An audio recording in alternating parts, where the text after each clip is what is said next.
इसके बारे में इसमें ऑलरेडी हमने एक सॉरी बाबू ऑलरेडी हमने बोल दिया ఆల్రెడీ కాషన్ కియా.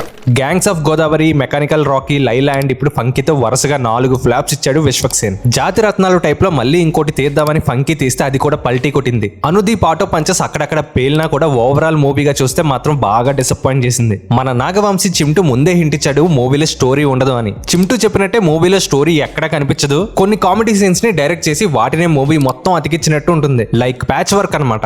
ఇంకా మూవీలో ఆ ఎడిటింగ్ కోసం అయితే ఎంత తక్కువ మాట్లాడితే అంత మంచిది భయ్య. మూవీలో సీన్స్ అన్ని అబ్రప్ట్ కట్స్ తో కాపీ పేస్ట్ చేసినట్టు ఉంటాయి. కొన్ని సీన్స్ లో అయితే లిప్సింగ్ కూడా లేదు భయ్య. పోనీ కామెడీ సీన్స్ అయినా నవ్వు తెప్పించాయా అంటే అది కూడా లేదు. మూవీ మొత్తంలో ఒక 20% వర్కౌట్ అయ్యే సీన్స్ ఉన్నాయి. ఇంకా రెస్ట్ మూవీ మొత్తం ఫోర్స్డ్ గా నవ్వుదామన్నా మనం నవ్వే స్టేజ్ లో అయితే ఉండవు. ఫస్ట్ హాఫ్ వరకు కొంచెం పర్లేదు, ఏదో వెళ్తుంది అనుకుంటే సెకండ్ హాఫ్ అయితే సాగదీసి వదిలేరు.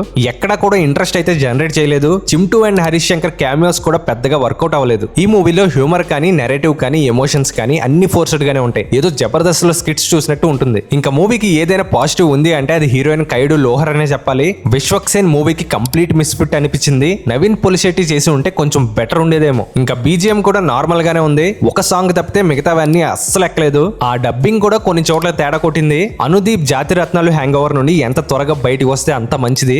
జాతి రత్నాలు వర్కౌట్ అయిందని ఆ టైప్ లో తీస్తే ప్రతిదీ జాతి రత్నాలు అవ్వవు. దీనికి బెస్ట్ ఎగ్జాంపుల్ ఫంకీ అనే చెప్పాలి. ఓవరాల్ గా మూవీ భాషలో చెప్పాలంటే నాకైతే మూవీ గలీజ్ అనిపించింది. మరి మీకు ఎలా అనిపించిందో కమెంట్ చేయండి. And don't forget to subscribe to our channel.